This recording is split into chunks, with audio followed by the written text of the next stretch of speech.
It's Maximus Analysis here for January 20th, 2016. And right now we saw a big reversal intraday for the ES. And it gave up pretty much all of its, not all of its gains, but again, it needs to hold this low. And we need to hold these lows right here of 2040. So it came up and we thought that it was going to really run in about 230, made a cliff dive, which I'll show right here on the 15-minute intraday. Came up and then tested actually the gap low. So again, we'll see, because this is the Sunday gap, and then it just grinded higher, and then it just flushed it all back down. So we really have to continue to look where this market is going to go, especially we have the 23rd, that we have the Britain, seeing if they're going to exit the EU or not.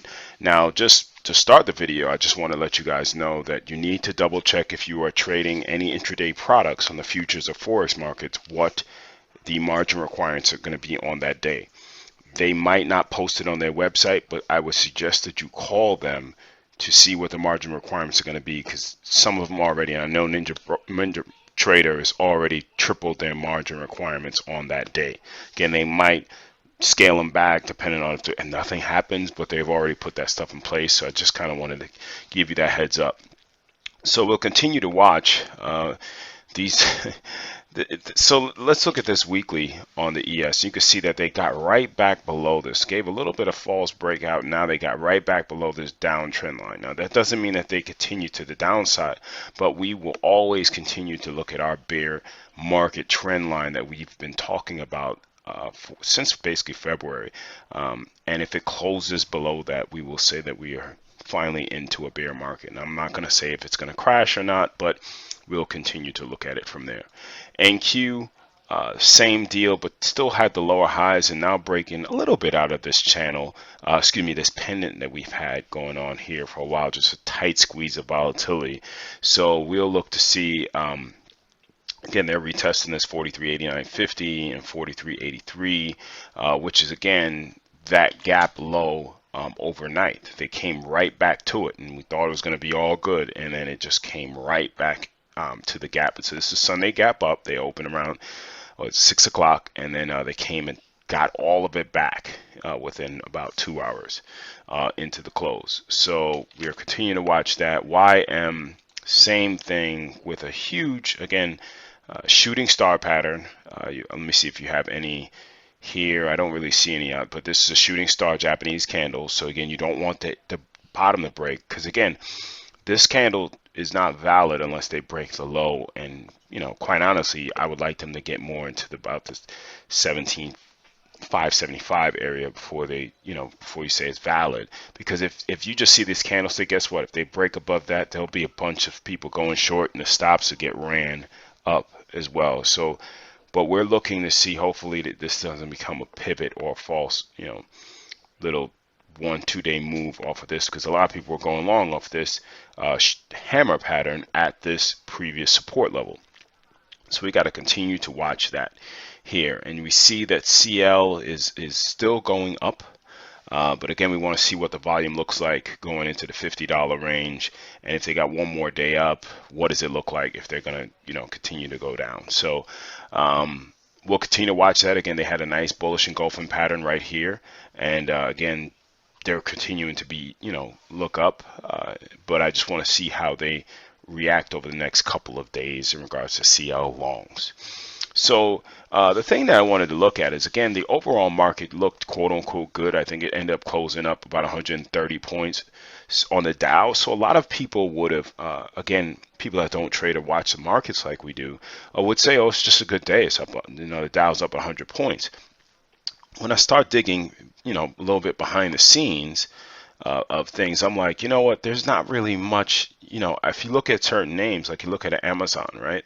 So this is an indecision day, but it was up $7 because of the gap up. So it's up 727, but it's still a small little indecision day. You got Google, same type of deal, up $1.88, but you can see it's already in a bad state right now. This is a little inside bar, so you don't want this to break these lows at all, because inside bars can be a gift. and you don't want them to break down below that and continue the downtrend. Again, this is something that makes life a little easy, because if you break here, you got a simple stop above that one. So a lot of people like inside bars, including myself. You got Tesla, again, up $4, right? Up four, and but that's just the gap. It's at the 200-day moving average.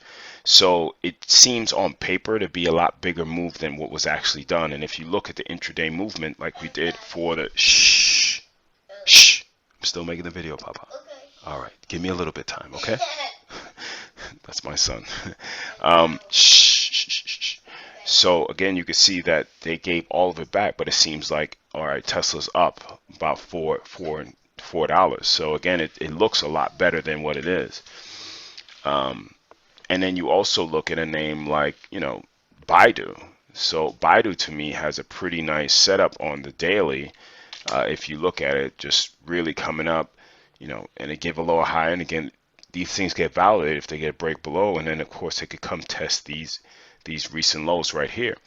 Apple, another name. Again, Apple was actually red today, and they just continue in the downtrend. Again, Apple, I unfortunately took the time to look at that, their event, and it was as snoozeville, to say the least. And again, that doesn't matter if they had exciting products too, because guess what? I'm looking at to say, listen, they're still in this down channel, and I don't see anything right now stopping them from going for these lows. Warren Buffett, hey, his stuff is trading long term, but again, if they break below that, I see them going to this $81, $82 level. I wanted to show you also Win. Win actually is giving a pretty good setup for the downside. Nice bearish engulfing pattern on the daily. And I also had this one in my newsletter that I posted. Let's see if I can grab this one quickly. And in my newsletter, I did have, I'll show you quickly here, that I did have in the newsletter that I sent out for free, that Win is in a downtrend and now looking to test $100 level and recurring against resistance. And this is a turn week. Sell signal will be a break of 98.27, and targets are below. Right, so I'm giving full set of targets, and again, the stop will be above the previous high. So just want to kind of let you guys know, if you want to look at the newsletter, it's not a BS newsletter that's just giving, some type of rubbish. I'm giving full commentary, and this one was about 8 pages that I do weekly. So again, Win is looking like it's setting up to give the sell signal on the weekly, which I had on my newsletter. So again, continue to look at that name. And again, if it engulfs by the end of the week and you want to wait till the end of the week, that's cool too. But looks like, again, look at those things. It looks like a very low risk trade right now. And last but not least, looking at MSTX, you can see that this is a nice little day trading stock that I looked at, and it's about 40-50 cents, but they seem to have some good movement when the time is right, and they're starting to get some volume as well. So continue to watch that one to see if that one gives you some movement, because again, NTG is not giving much. Was it NGT, excuse me, NGT, because I was about to say that's a lot more movement than we saw. NGT, all right, they're giving some movement. They're back in the swing of things. So again, continue to watch this one. It was sideways for a lot, but again, with the day trading, you got to not fall in love with stocks. If they give you 2, 3 days, 4 days, don't fall in love with them. Find something else. We were looking at HMNY, and again, same thing. If it gives you some volume, take it. If it doesn't, starts going sideways, look for other things. You have at least 3, I would say 2 to 3 names that you're looking at if you're day trading stuff. And we'll continue to look and see if these levels hold overnight. Again, we know what the overnight gap was on the ES. Keep this stuff on your calendar, or keep it to see if they close below that going into going overnight. So let's see what the overnight session is. And the gap low was 2070.25, and the low that we got right before the close was 2071. So they're right there. So let's see if they hold this 200-day moving average intraday, and what this bounce will be. Is this going to be an epic bounce to gain back up to this 2095, 2100 level, or they're actually going to go fill this gap quickly and then get down to 2060, and then we don't know where the hell they're going. So A little bit long today, but again, I wanted to make sure I showed that we got a big move, but then that we don't want to be fooled by what they show on TV, because they're just showing the numbers on the Dow up 129, and everybody thinks it's all good to go, but we don't want to get caught out there. So take care, and I'll see you tomorrow.